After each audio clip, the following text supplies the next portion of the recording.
Has an old person ever told you that you've got it too easy today? Or maybe you're an older person and you've said that to someone else. Have you ever heard someone say, I used to walk through 10 feet of snow to get to school? Well, are they right? Do you have it too easy? I don't think so. I'll tell you why. I'm Roach, Mark Roach, and I'm here to help you look deeper at yourself and at others to get what you want, and just maybe to get what you need. On one hand, I do see the point. Most kids are not walking to school these days, not even considering going to school in bad weather. Most people are learning what they really want and need to know on the internet. And in our schools, they've become daycares and social grooming and kind of like community centers. But think how easy it is today to do so many things. If you have an interest, you can use a search engine or AI and have an expert opinion at your fingertips in seconds. I remember looking at preachers who did research all week long in this massive library of books to deliver what seemed to be a very long, like an hour book report every Sunday.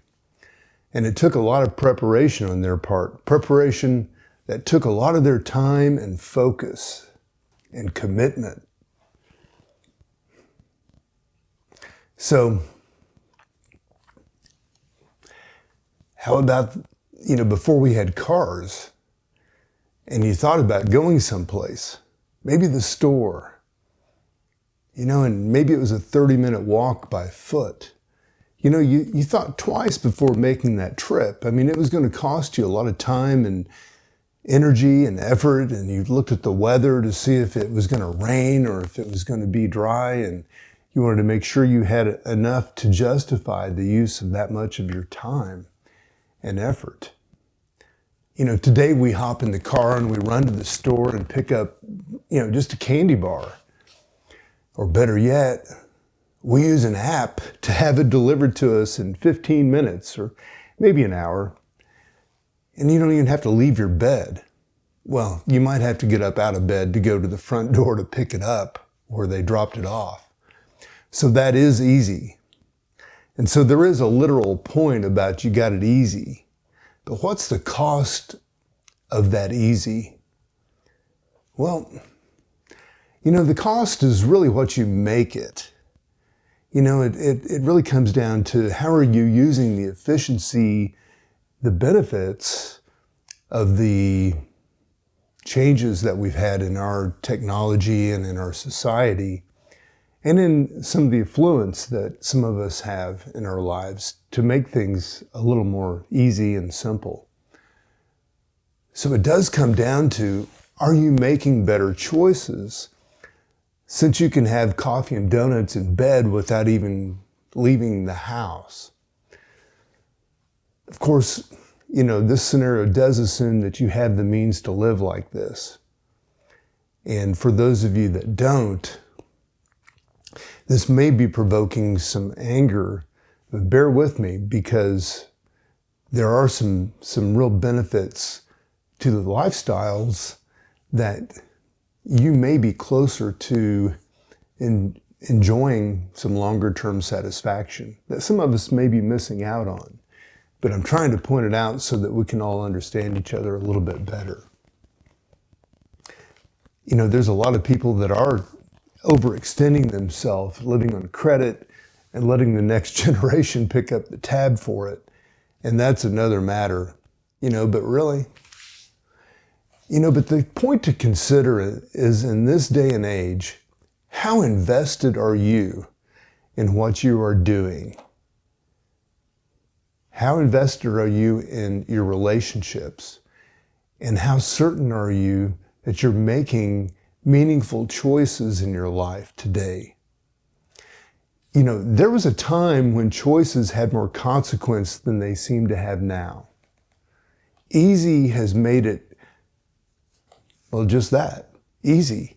And the consequences may be financial, and they may even be cushioned by a credit card that you don't even have to pay right now, or maybe someone else is even paying the bill for that. So I believe this may be the underlying point to the statement of, you got it easy, and I used to walk through 10 feet of snow to get to school, that we've heard other people say, or that we may find ourselves saying to others. So my point is to find the deeper meaning in life, which inevitably will become an issue at some point. How you invest your time will become more of a finite matter. If you're 20 years old and everyone is living to be 100 years old, that feels a lot different than if you're 70 and looking at, well, maybe I've got another 10 or 15 good summers, birthdays, or favorite holidays until I begin to fail physically or mentally, if I'm so fortunate. That's an entirely different perspective. So I can see how someone that is in their teens or 20s may be looking ahead and saying, I've got a lot of time to figure this out. And they may have a really good point. They may just have a lot of time to experiment and find what is really, truly meaningful for them. And I say that, in the absence of tragedy or all the disruptions that many of us have in life. So easy can distract you. It can allow you to drift away from your larger purpose in life. But when that trauma does hit, when you have that wake-up call, that's when easy can lead to an addiction or a substitute. It can expose a lot of fundamental lessons that may have been overlooked, that now you're looking at like drinking water from a fire hose, and you're really scared about how you're going to handle this situation, and you're forced to look into maybe some dark alleys to get real serious about what choices may be available to you or may have been overlooked. So I'm going to come back to this in future videos, but I have to point out that the concepts of right and wrong, or just good values, being a good citizen or being a good human being that follows the rules, like the Ten Commandments or similar codes of conduct that are in several of the world's religions or traditions, those are often just the starting point of being honest with yourself. Those are just the starting point of being honest with yourself. I'll say it a third time. Those golden rules of maybe doing unto others as you would have others do unto you, or of respecting your father and mother, or of not stealing, so forth. Those are just the starting point. I mean, how shallow is it to think that at the end of your life, that if you wanted, that, say, you come across someone and they say, I did it, and I'm dying right now. I wanted to have sex with my friend's wife and I didn't do it. I suppressed my urges. So I feel accomplished. Where's my reward?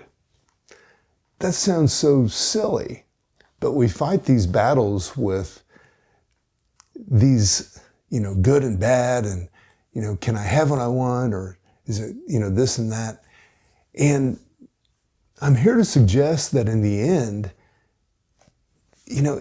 and really all along the way, that you have to consider that it may be not about what you don't do, how disciplined you are, or how you deny yourself, or even about what you accomplish. It may be more about how you do what you choose to do. It may be more about how you do what you choose to do. I'll say it a third time. It may come down at the end of your life to realize that if you acted in love and in your own best interests that happened to coincide with the relationships that you had built up and valued around you, that may be more important than actually what was done in the process. So it may come down to how aligned you are with your larger purpose for being here and living this life. Let me remind you that the word sin in the Greek translates to falling short or missing the mark. I'm Roach, Mark Roach. All the best.